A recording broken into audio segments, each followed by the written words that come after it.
I'm kind of impressed here in my new studio. I can get the entire laser rifle in the camera frame. Anyway, it's the last weekend of 2019. Hopefully everybody had a Merry Christmas, and hopefully everybody has a Happy New Year coming up pretty shortly. But as promised, just barely, I'm getting the last video in of the Fallout 4 laser rifle build. Today we're talking about lots of details, finishing it, painting it, and jamming all the electronics in this thing. I'm Jason, the creator of the Tabletop Battlefield, and well, let's get started with this build process.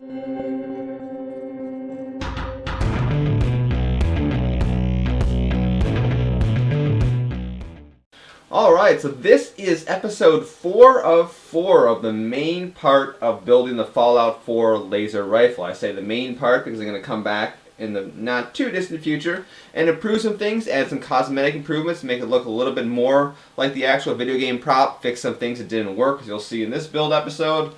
But for now, let's just get this version completed. Some of the details of this part are pretty easy to make. Look at the reference image, cut some foam out, shape it, and glue them into place. For the side insets that sit near the front of the barrel, all I did is I cut out 3 of the sides with a knife. I then pushed it in a little bit, glued it in place, and then held it there with some sewing pins while the glue dried.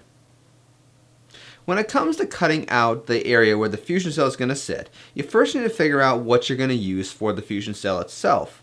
I chose an empty over-the-counter headache medicine bottle because it wasn't really about the right size and I just had it laying around in my recycling bin. So figure out where about that would sit based on looking at the reference images of the model, and then I kind of cut away that part of the barrel. Then I took 2 more pieces of foam, created a bit of an inset, and glued those to cover up the empty spaces created by cutting into the barrel, and the end result is what you see there.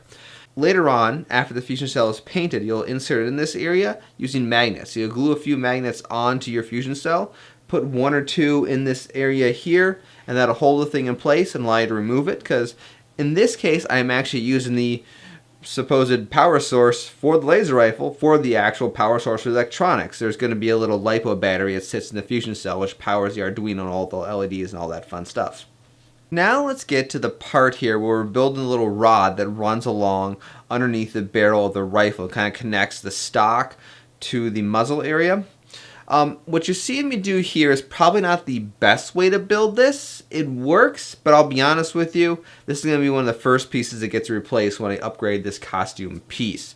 What I did here is I took one of the EVA foam rods and I cut a slit down the middle because I wanted to add some structure to it by inserting a brass rod into this slot that I cut. To seal the brass rod in the EVA foam rod, what I'm doing is I'm putting a little bit of super glue and then I'm kind of clamping part of the slot that I cut closed, letting it cure, and repeating the process along the length of the EVA rod. The biggest downside to doing it this way is this process of constantly kind of holding the EVA closed. It deforms the actual rod quite a bit and you can see a lot of dents and impressions, which, you know, it's Fallout. Maybe you want to do that, but very likely maybe you don't. For the parts of the rod, which are actually really large in diameter, I take an even larger EVA foam rod that's about twice the diameter, and I kind of cut out an area for the smaller one, wrap it around, and glue it in place. And of course, there's a part of this area of the weapon that has a different diameter than the thinnest part as well as the thickest part.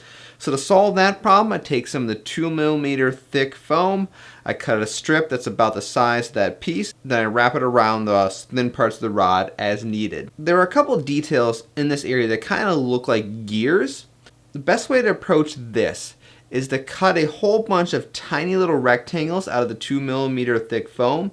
I'm talking really tiny things. You can see some of them up here right now, and then you glue them one piece at a time around the circumference of the rod, and that's how you kind of get that gear tooth look going on.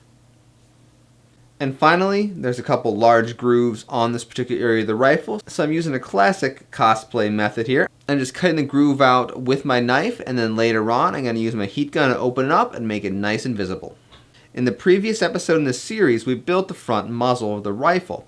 Now what I got to do here is add some more details. One thing I had to add was a piece of the EVA foam rod so that it would match up properly with the rod that runs underneath the rifle that I had just built a little bit ago in this video.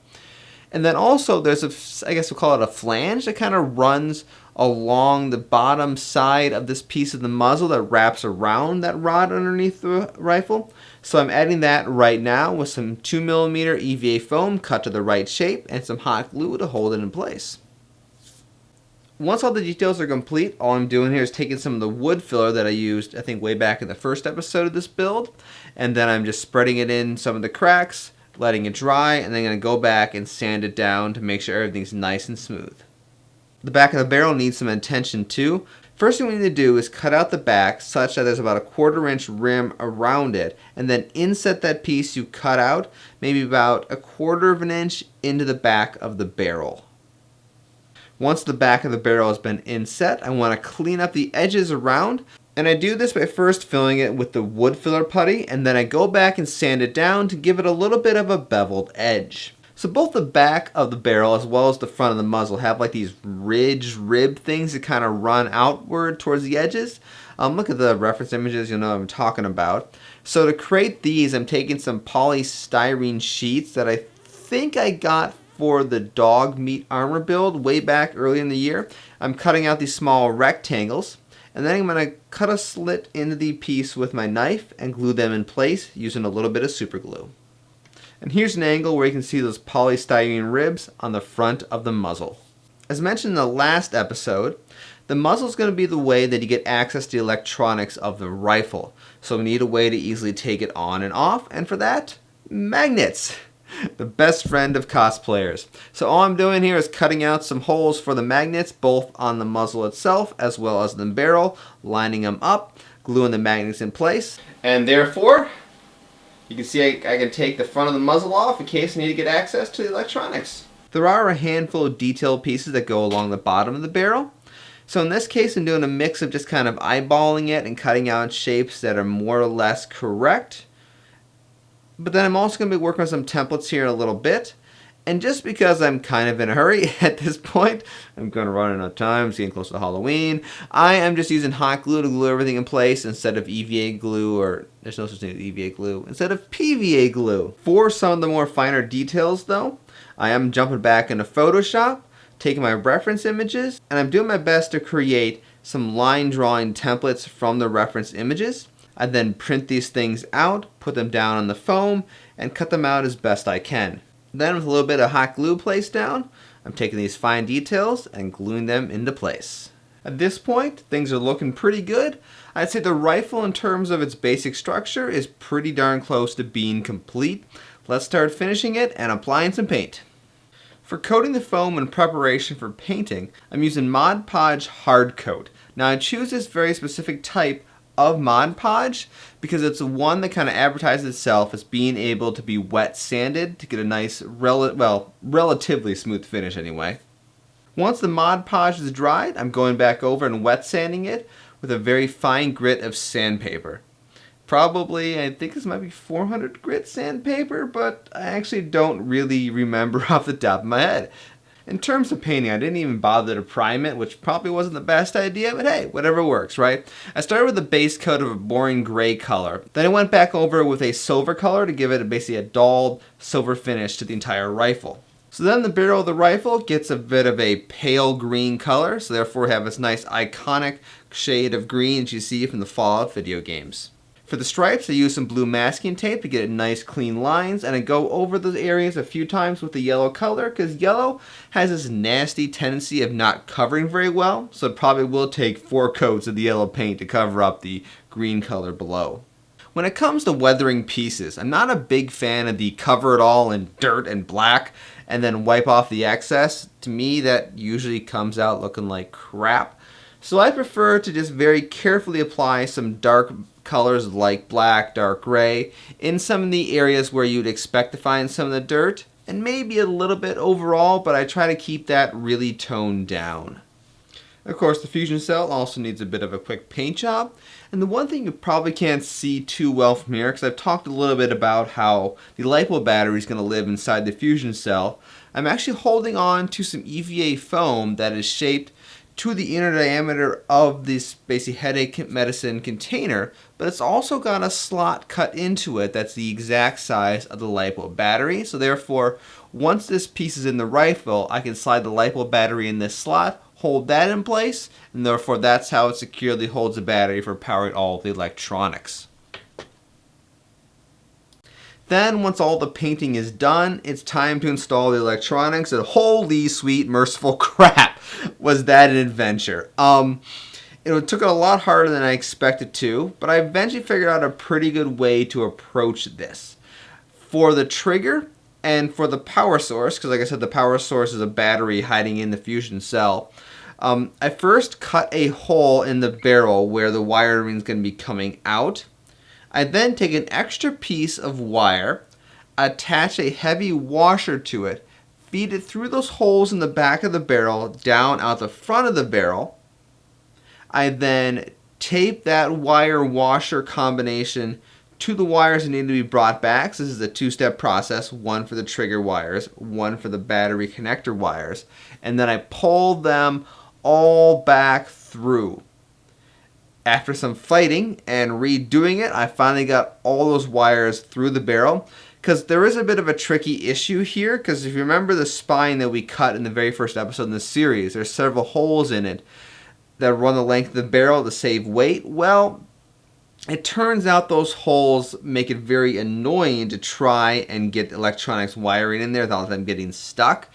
So that's what made things really kind of tricky. But eventually, when I get this switch for the trigger in place, I glue it down. Then I do finally get the wiring for the batteries through. Now the potentiometer, which is the part of the electronics that gives me selective fire lighting abilities, all that fun stuff.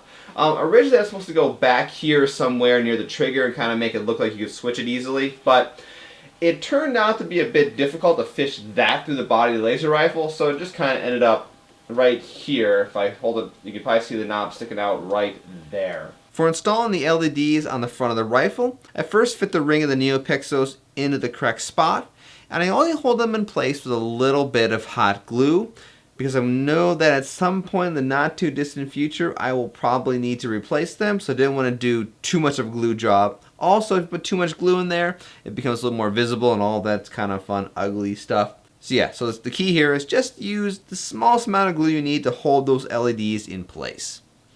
Then slide the Arduino into the two slots we cut into the barrel way back in episode 2.